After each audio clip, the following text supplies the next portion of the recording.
இந்த வீடியோல 11th standard chemistry unit 2ல புக் பேக்ல 50th சம் பார்க்க போறோம். What is the de Broglie wavelength? So de Broglie wavelength சம்பந்தமா நம்ம நிறைய சம் இந்த லெசன்ல பார்த்திருக்கோம்.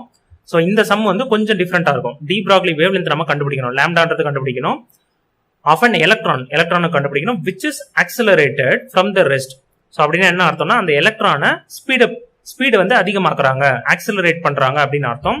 ஸோ மற்றதை கம்பேர் பண்ண, அதை சுத்தி இருக்கிறத கம்பேர் பண்ணா அந்த எலக்ட்ரானுடைய வேகத்தை வந்து அதிகப்படுத்துறாங்க through a potential difference of 100 volt. அதனுடைய வேகத்தை எப்படி அதிகப்படுத்துறாங்கன்னா பொட்டன்ஷியல் டிஃபரன்ஸ் அப்ளை பண்ணி அதனுடைய வேகத்தை அதிகமாக்குறாங்க. பொட்டன்ஷியல் டிஃபரன்ஸ் வேல்யூ கொடுத்துருக்காங்க 100 வோல்ட். ஸோ அதான் இங்க எழுதியிருக்கோம். ஸோ இந்த சம்ல நம்ம இது வரைக்கும் போட்ட சம்மோட இதோட டிஃபரன்ஸ் என்னன்னா, இதுல வித்தியாசம் என்னன்னா, டி ப்ராக்லி வேவ்லென்த் நம்ம கண்டுபிடிச்சிருக்கோம். Lambda equal to h by mv. So mass velocity நம்மளுக்கு சம்ல கொடுத்துருப்பாங்க. ஹெச்ன்றது நம்மளுக்கு கான்ஸ்டன்ட் தெரியும், அதனால வந்து வேவ்லென்த் ஈஸியா கண்டுபிடிச்சிருவோம். ஆனா இந்த சம்ல வந்து வெலாசிட்டியும் கொடுக்கல, மாஸும் கொடுக்கல. ஆனா மாஸ் ஆஃப் எலக்ட்ரான் வந்து நம்மளுக்கு தெரியணும், அந்த வேல்யூ வந்து நம்ம ஞாபகம் வச்சுக்கணும். வெலாசிட்டின்றதை நம்ம கண்டுபிடிக்கணும். ஸோ இதுல க்ளூவே வந்து அந்த பொட்டன்ஷியல் டிஃபரன்ஸ் தான். அந்த பொட்டன்ஷியல் டிஃபரன்ஸ்ல இருந்து நம்ம வெலாசிட்டி எப்படி கண்டுபிடிக்க போறோம் அப்படின்றது தான் நமக்கான க்ளூ. இதுக்கு ஒரே ஒரு ஃபார்முலா, முக்கியமான ஃபார்முலா தெரிஞ்சிருக்கணும், பொட்டன்ஷியல் எனர்ஜி. இது வந்து நீங்க சின்ன கிளாஸ்லயே படிச்சிருப்பீங்க. பொட்டன்ஷியல் எனர்ஜி ½ mv² அப்படின்றத படிச்சிருப்பீங்க. பொட்டன்ஷியல் எனர்ஜியை இன்னொரு விதமா எப்படி சொல்லலாம்னா E into V, electron volt அப்படின்னு சொல்லலாம். ஸோ பொட்டன்ஷியல் எனர்ஜி ரெண்டு விதமா எழுதலாம், ½ mv² E into V. ரெண்டுமே பொட்டன்ஷியல் எனர்ஜி தான், அதனால தான் ஈக்குவல் டுன்னு எழுதிட்டோம். ஸோ ஈன்றது எலக்ட்ரானுடைய சார்ஜ், அந்த வேல்யூ. So 1.609 into 10⁻−19 coulomb. இதுவும் சின்ன கிளாஸ்லயே படிச்சதுதான். Vன்றது நம்மளுக்கு கொஸ்டின்ல பொட்டன்ஷியல் டிஃபரன்ஸ் கொடுத்துருக்காங்க, அதை 100ன்னு எழுதிக்கிறோம். இது வந்து EVக்கான வேல்யூ, இந்த ரைட் ஹேண்ட் சைடுக்கான வேல்யூ. லெஃப்ட் ஹேண்ட் சைடு வந்து ½ mv². நெக்ஸ்ட் ஸ்டெப்ல பாத்தீங்கன்னா லெஃப்ட் ஹேண்ட் சைடு அப்படியே எழுதிட்டோம். EVக்கு பதிலா நம்ம ஏற்கனவே கண்டுபிடிச்சு வச்சிருக்கோம்ல, EVக்கு பதிலா அதை அப்படியே எடுத்து இங்கே யூஸ் பண்ணிக்கிறோம். ஸோ இதுல வந்து Cன்றது கூலும். ஸோ அதை நான் யூனிட் மட்டும் எழுதல, மற்ற எல்லா நம்பரும் எழுதிருக்கிறோம். அதுக்கு அடுத்த ஸ்டெப்ல Vன்ற வெலாசிட்டி தான் நம்ம கண்டுபிடிக்கிறோம். ஆக்சுவலா பாருங்களா, நான் ஏற்கனவே சொன்னதுதான், வெலாசிட்டியை வந்து இந்த பொட்டன்ஷியல் டிஃபரன்ஸை வச்சு கண்டுபிடிக்கணும். ஸோ அதை ரெண்டுத்தையும் ஈக்குவல் பண்ணும், அதாவது அது ரெண்டுத்தையும் லிங்க் பண்ணுன்றதுக்காக தான் பொட்டன்ஷியல் எனர்ஜின்ற ஃபார்முலாவை எடுக்கிறோம். முதல் ஏன் அந்த ஃபார்முலாவை எடுக்கிறோம்னு புரிஞ்சுங்க.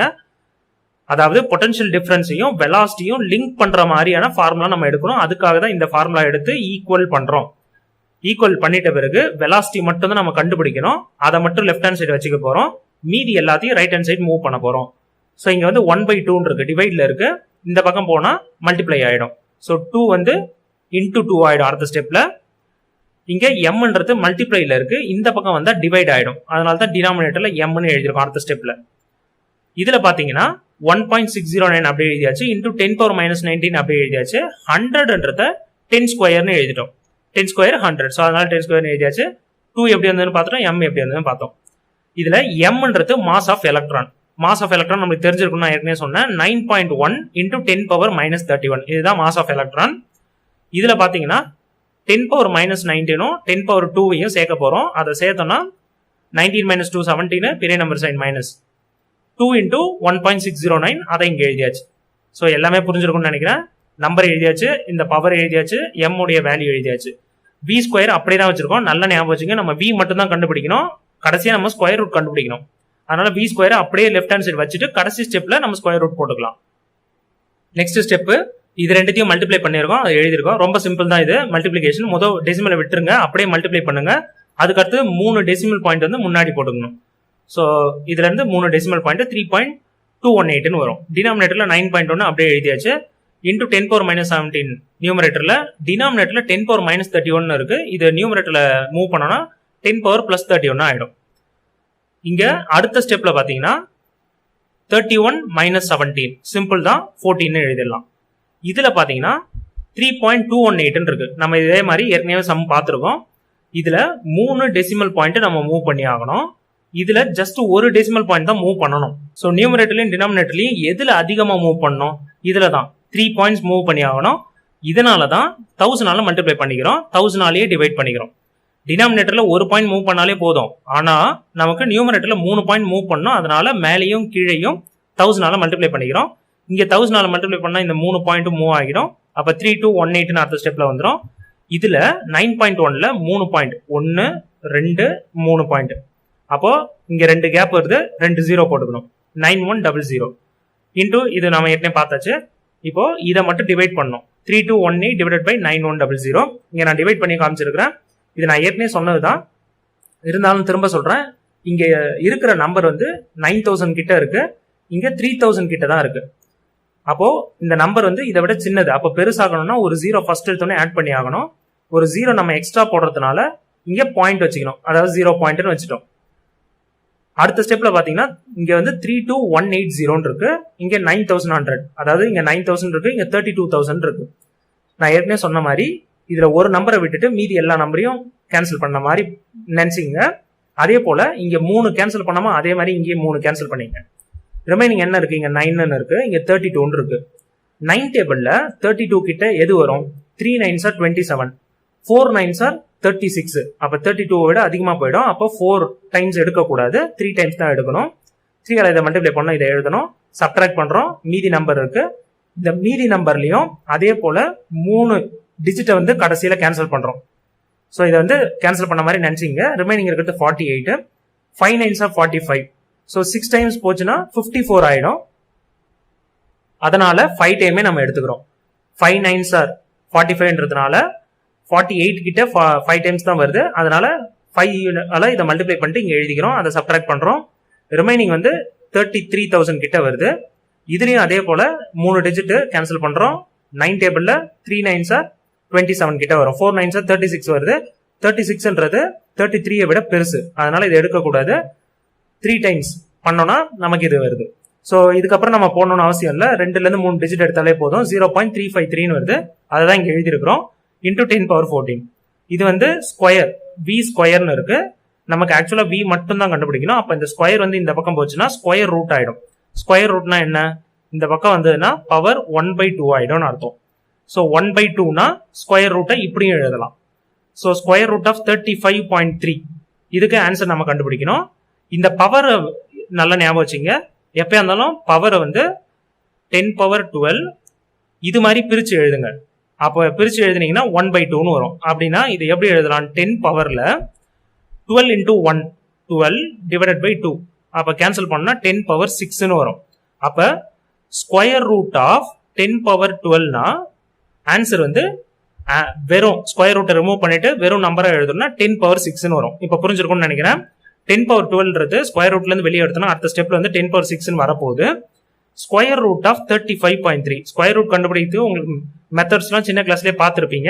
உங்களுக்கு தெரியும் நம்புறேன். உங்களுக்கு தெரியலனா கூட கமெண்ட் பண்ணுங்க, நான் அதுக்குன்னு தனியா இன்னொரு வீடியோ போடுறேன். ஸோ சிம்பிளா இது எப்படி ஞாபகம் வச்சுக்கணும் தெரிஞ்சுக்கணும் அப்படின்னா, ஸ்கொயர் ரூட் ஆஃப் 36 கிட்ட இருக்கு பாருங்க. ஸோ எப்படி வந்து நீங்க போடுற ஆன்சர் ஸ்கொயர் ரூட் கண்டுபிடிக்கிற ஆன்சர் வந்து கரெக்ட்னு செக் பண்ணோம்னா, ஸ்கொயர் ரூட் ஆஃப் 36 கிட்ட இருக்கு. ஸ்கொயர் ரூட் ஆஃப் 36 நம்மளுக்கு என்னன்னு தெரியும், 6. அதாவது 6 6 36 வரும். அப்போ ஒரு 6 மட்டும் எடுத்துக்கலாம். ஸோ நீங்க கண்டுபிடிக்கிற ஆன்சர், இதுக்கு கண்டுபிடிக்கிற ஆன்சர் வந்து 6 கிட்ட இருக்கணும். ஏன்னா 36 விட 35.3 வந்து கொஞ்சம் கம்மி. அப்ப 6 விட கொஞ்சம் கம்மியா இருக்கணும் அந்த ஆன்சர். ஸோ நெக்ஸ்ட் ஸ்டெப்ல ஆன்சர் எழுதிருக்கேன் 5.93. ஸோ 5.93ன்றது 6 கிட்ட தான் இருக்கு பாருங்க. 5 விட ரொம்ப அதிகம், 6க்கு ரொம்ப கிட்ட. இன்டூ 10^6 எப்படி வந்து நான் ஏற்கனவே சொல்லிட்டேன், ஸ்கொயர் ரூட் ரிமூவ் பண்ணி எழுதிருக்கோம். இதுல தான் இந்த ஸ்டெப்ல தான் நம்ம வெலாசிட்டி கண்டுபிடிச்சிருக்கோம். ஸோ இதுல இருந்து நம்ம de Broglie wavelength formula use பண்ண போறோம், டைரக்டா சப்ஸ்டியூட் பண்ண போறோம். 5.93 into 10^6 இந்த நம்பரை சப்ஸ்டியூட் பண்ண போறோம். ஏற்கனவே நம்ம மாஸ் ஆஃப் எலக்ட்ரானும் பார்த்துருக்கோம், அந்த நம்பரையும் சப்ஸ்டியூட் பண்ண போறோம், ஆன்சர் கண்டுபிடிக்க போறோம். இந்த சம்ல நெக்ஸ்ட் பார்த்தோம்னா வேல்யூலாம் சப்ஸ்டியூட் பண்ண போறோம். லாம்டா தான் கண்டுபிடிக்க போறோம், வேவ்லென்த், டி ப்ராக்லி வேவ்லென்த். ஹெச்சோட வேல்யூ நம்மளுக்கு தெரியும், அதை சப்ஸ்டியூட் பண்ணியாச்சு. எம் வந்து நம்ம மாஸ் ஆஃப் எலக்ட்ரான் நம்ம ஏற்கனவே இந்த சம்ல யூஸ் பண்ணிருக்கோம், 9.1 into 10^31 -31 சாரி. வின்றது வெலாசிட்டி, இது வந்து நம்ம கடைசி ஸ்டெப்ல கண்டுபிடிச்சோம், இதுக்கு முன்னாடி வந்து கடைசியா கண்டுபிடிச்சோம், அதை எடுத்து இங்க எழுதிருக்கிறோம். இந்த ஸ்டெப்ல இந்த டெசிமல் பாயிண்ட்ல இருந்து இதை ரிமூவ் பண்ணிட்டு எழுத போறோம். எப்படின்னு பார்ப்போம். அதுதான் நான் இங்க எழுதியிருக்கேன். இதெல்லாம் நம்ம ஏற்கனவே பார்த்ததுதான். நியூமரேட்டர்ல 3 டெசிமல் பாயிண்ட் மூவ் பண்ணோம், இதை நான் ஃபாஸ்டாவே சொல்லிடுறேன். டினாமினேட்டர்ல ஒரு டெசிமல் பாயிண்ட் இதுல மூவ் பண்ணோம், இதுல 2 டெசிமல் பாயிண்ட் மூவ் பண்ணோம். டினாமினேட்டர்லயும் 3 டெசிமல் பாயிண்ட் மூவ் பண்ணி ஆகணும். ஸோ அப்போ நியூமரேட்டர்லயும் 1000 மல்டிப்ளை பண்ண போறோம், டினாமினேட்டர்லயும் 1000 மல்டிப்ளை பண்ண போறோம். ரெண்டுத்தையும் மல்டிப்ளை பண்ணோம்னா எல்லா டெசிமல் பாயிண்ட்டும் ரிமூவ் ஆயிட்டு எழுத போறோம். 6626 இங்க 91 வந்துடும், இங்க 593 வந்துடும். இதை எப்படி வேணாலும் நீங்க டிவைட் பண்ணி போடலாம். நான் எப்படி யூஸ் பண்ணியிருக்கேன்னா ஒரே ஒரு டிவிஷன் வர மாதிரி யூஸ் பண்ணியிருக்கேன். அதனால இதை மல்டிப்ளை பண்ணி இங்க ஆன்சர் எழுதிட்டேன். ஸோ ஒரே டிவிஷன், இதனால இதை டிவைட் பண்ண போறேன். ஸோ இதுல பாத்தீங்கன்னா இங்கே ஒரு க்ளூ சொல்லிடுறேன்.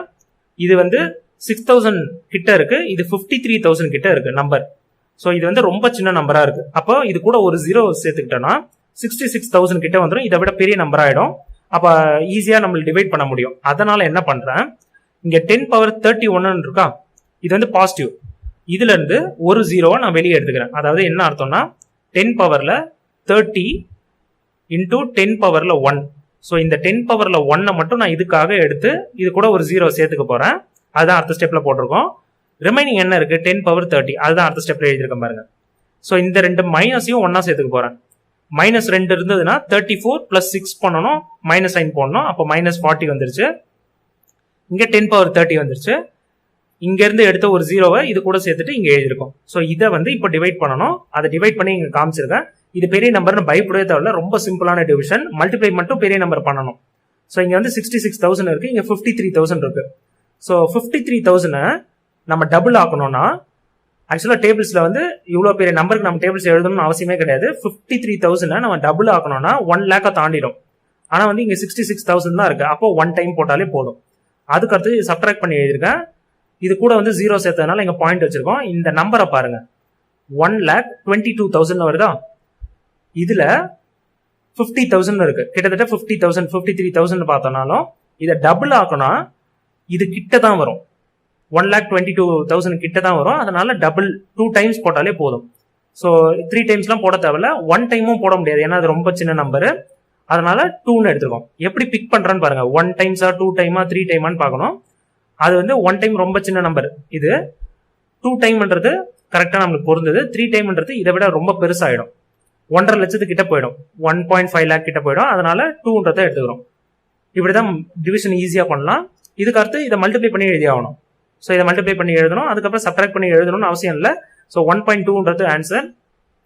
ஸோ 1.2 இன்டூ இங்க வந்து -40 இருக்கு, இங்க 30 இருக்கு, +13 இருக்கு. அப்போ 40 - 30 பண்ணோம்னா 10ன்னு வரும், பெரிய number sign minus. So 1.2 into 10⁻−10, இது மீட்ரு.